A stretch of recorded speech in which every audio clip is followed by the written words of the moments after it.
হিমন্ত বিশ্ব শৰ্মাই এইকেইদিন উন্নয়নৰ কথা কৈ আহিছিল যদিও আজিৰ পৰা হঠাৎ ধৰ্মৰ ৰাজনীতিৰ কথা ক'বলৈ আৰম্ভ কৰিছে মুখ্যমন্ত্ৰী।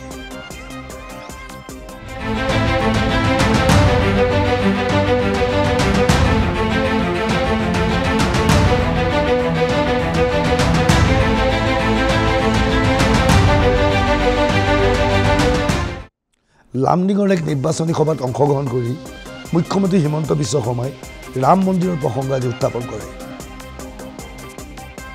500 বছৰৰ এই যি বাবৰে ৰামক বন্ধ কৰি ৰাখিছিলে, প্ৰভু শ্ৰীৰামক আমি ভব্য মন্দিৰ কৰিব লাগিব, তেখেতৰ প্ৰাণ প্ৰতিষ্ঠা কৰিব লাগিব।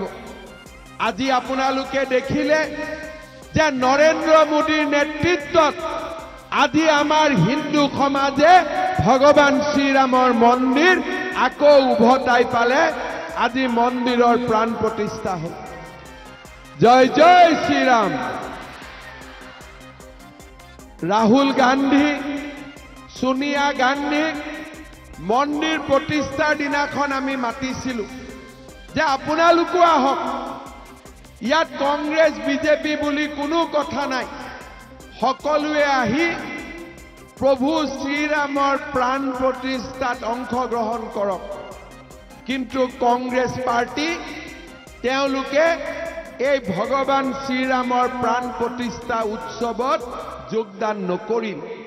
আপোনালোকে সকলোৱে টিভিত চাই আছিলে নে নাই? ৰাম মন্দিৰ প্ৰাণ প্ৰতিষ্ঠা চাইছিলে নাই? কোনে কোনে চাইছিলে হাত ডাঙৰ? সবাই চাইছে?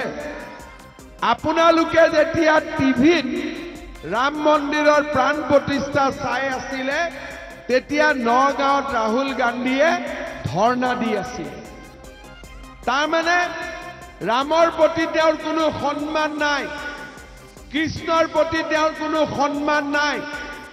আমি মন্দিৰ উৎসৱ চাই আছো, টিভিত সকলোৱে ৰাম মন্দিৰৰ প্ৰাণ প্ৰতিষ্ঠা চাই আছে, আৰু ৰাহুল গান্ধীয়ে ৰাস্তাত বহি সেই সময়ত তামাচা কৰি আছে।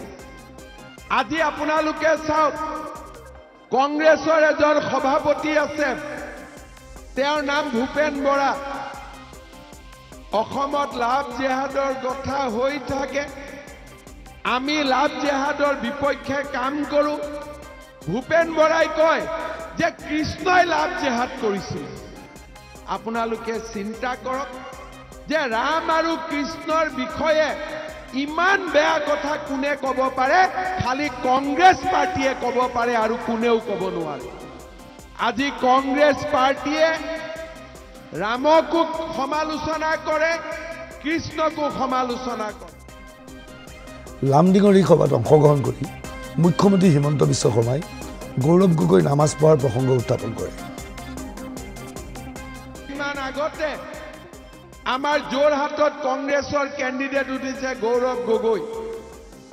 ধুনীয়াকৈ ঈদৰ দিন আছিলে, শিৱসাগৰত নামাজ পঢ়ি আছে। আমি আপত্তি কৰা নাই, আপোনালোক হিন্দুৰ মিটিঙতো আহক, মুছলমানৰ ঈদতো যাওক, আমাৰ কোনো আপত্তি নাই। কিন্তু যিজন মানুহে ঈদৰ দিনা নামাজ পঢ়িব পাৰে, তেওঁৰ প্ৰভু শ্ৰীৰামৰ মন্দিৰত কিয় যাব নোৱাৰে? এই প্ৰশ্নটো আমাৰ হিন্দু সমাজক লাগে। আজি কংগ্ৰেছৰ হাতত তাৰ উত্তৰ নাই, কিন্তু আমি মুছলমান মানুহকো ঈদত শুভেচ্ছা দিওঁ, বৰদোৱা থানতো যাওঁ, প্ৰভু শ্ৰীৰামৰ মন্দিৰতো যাওঁ। কিন্তু কংগ্ৰেছে হিন্দুৰ মন্দিৰত যাব ভয় কৰে, ৰামৰ মন্দিৰত যাব ভয় কৰে।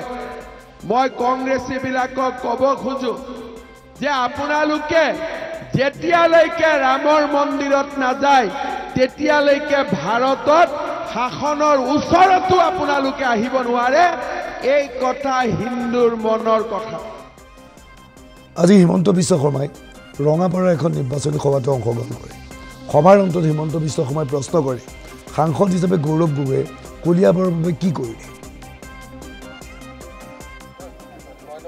মিনিমাম 3 লাখ ভোটত হাৰিব। কোনোবা মানুহে যি মানুহৰ কোনো পাৰফৰ্মেন্স নাই কলিয়াবৰত 10 বছৰ MP আছিলে কলেজ এখনতো কলিয়াবৰত বনাব পৰা নাই আজি এনে এটা নাম এটা ব্ৰেণ্ড এটা লৈলে নহব নহয় যে মই অমুকৰ ল'ৰা কলিয়াবৰত 10 বছৰ মানুহে MP কৰিছে কলিয়াবৰত সৰু কৰবাত নামঘৰ এটা বনাই পাইছে নেকি কৰবাত কলেজ এখন বনাই পাইছে নেকি কৰবাত ইউনিভাৰ্চিটি এখন বনাই পাইছে নেকি কলেজে মই লোকসভাত কথা কওঁ লোকসভাত কথা কৈ কলিয়াবৰত কি আনিলো এটা ইণ্ডাষ্ট্ৰি আনিলো এটা ৰিফাইনাৰী আনিলো কি আনিলো আমি একোটো পাৰফৰ্মেন্স নাই নীল পাৰফৰ্মেন্স হয় নহয় বোলে মই লোকসভাত কথা কওঁ অখিল গগৈটো বিধানসভাত কথা কয় গুৰুত্ব কোনে দিয়ে কথাখিনি হয় নহয় সেইটোৱে কথা সেইকাৰণে